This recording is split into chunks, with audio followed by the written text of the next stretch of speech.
دنیا کے بہت سارے مسائل میں سے ایک اہم مسئلہ موسمیاتی تبدیلی یعنی کلائمیٹ چینج کا ہے۔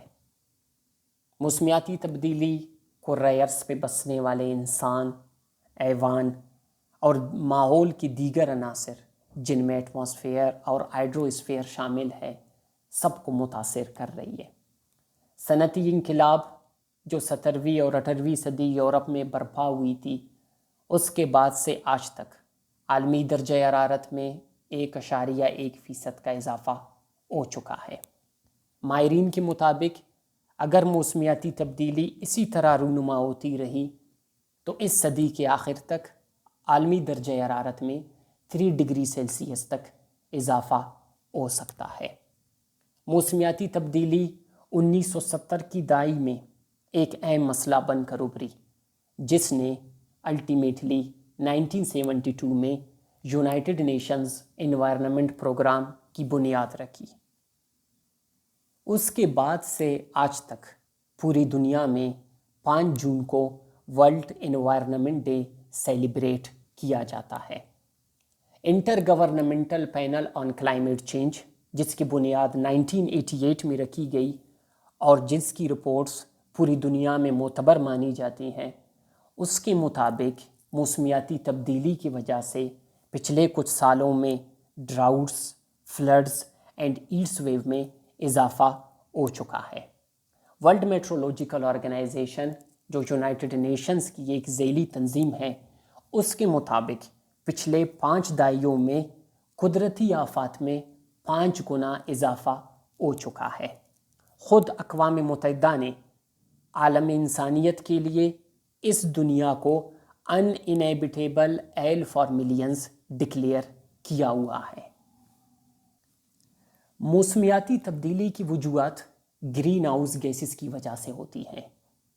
گرین ہاؤس گیسز سے میری مراد carbon dioxide, methane, nitrous oxide, hydrofluorocarbons and chlorofluorocarbons ہیں۔ وہ ریاستیں جو گرین ہاؤس گیسز کی ذمہ دار ہیں، ان میں سر فہرست چائنا ہے، اس کے بعد امریکہ اور تیسرے نمبر پہ مجموعی طور پر یورپی یونین کی ریاستیں ہیں۔ یہ پوری دنیا میں گرین ہاؤس گیسز ایمیشنز کے 41% کا ذمہ دار ہیں۔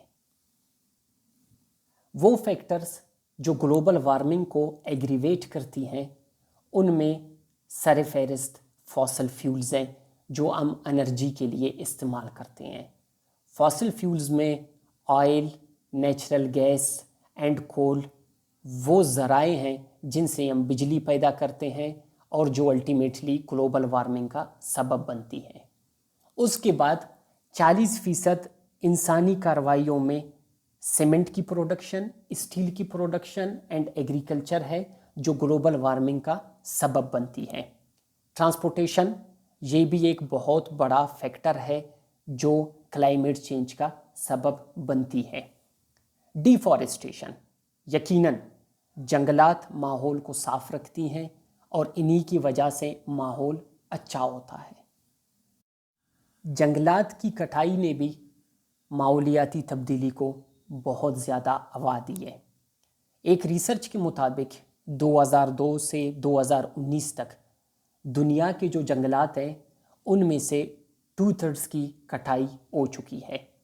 صرف 2019 میں ہر 6 سیکنڈ میں ایک فٹ بال گراؤنڈ جتنے جنگل کی کٹائی کی گئی ہے، یعنی کہ ایک فٹ بال گراؤنڈ جتنی ڈیفارسٹیشن کی گئی ہے۔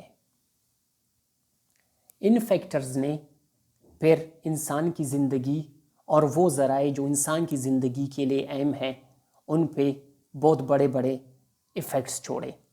ان میں سب سے ٹاپ لیول پہ واٹر۔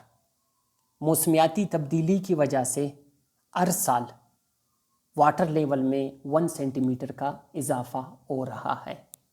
اس کے علاوہ ڈراؤٹس، کنفلکٹس اینڈ فلڈنگ بھی موسمیاتی تبدیلی کی وجہ سے ہو رہی ہیں۔ ایک ریسرچ کے مطابق 2011 سے 2016 تک پانی کے مسئلے کی وجہ سے دنیا میں 400+ کنفلکٹس ہو چکی ہیں، اور اس وقت دنیا میں آلموسٹ 17 کنٹریز واٹر اسٹریس ہیں۔ نیوٹریشن یعنی غذا ہماری زندگی کا ایک اہم جزو ہے۔ موسمیاتی تبدیلی کی وجہ سے ہماری غذا بھی متاثر ہو سکتی ہے، سپلائی چینز میں ڈسرپشنز ہو سکتی ہیں، اور کچھ میڈیکل ریسرچ کے مطابق وہ وٹامنز یا پروٹینز جو ہماری غذا میں پائی جاتی ہیں موسمیاتی تبدیلی کی وجہ سے شاید پھر وہ ان پلانٹس میں اویلیبل نہ ہو، اینڈ کلائمیٹ چینج میں rob those plants of those vitamins and proteins۔ Migration, نقل مکانی، یہ بھی ایک بہت بڑا مسئلہ ہے۔ یونائٹڈ نیشنز ڈیولپمنٹ پروگرام کے متعلق 2016 میں جو 10 بڑی نقل مکانیاں ہوئی تھیں ایک جگہ سے دوسری جگہ، ان سب کی ذمہ داری کلائمیٹ چینج پہ عائد ہوتی ہے۔ موسمیاتی تبدیلی ہیلتھ کنڈیشنز کو بھی متاثر کرتی ہے۔ موسمیاتی تبدیلی کی وجہ سے air borne, water borne and vector borne diseases نہ صرف ان کا پیدا ہونا بلکہ ان کا کسی اور جگہ پہ شفٹ ہو جانا بھی پاسبل ہے۔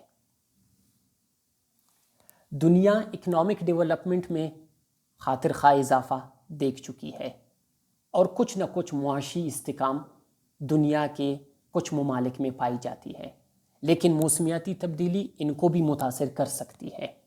سوئس ری انسٹیٹیوٹ کے مطابق اگر موسمیاتی تبدیلی کو چیک نہ کیا گیا تو یہ آنے والے وقت میں گلوبل جی ڈی پی کے 18% کو متاثر کر سکتی ہے۔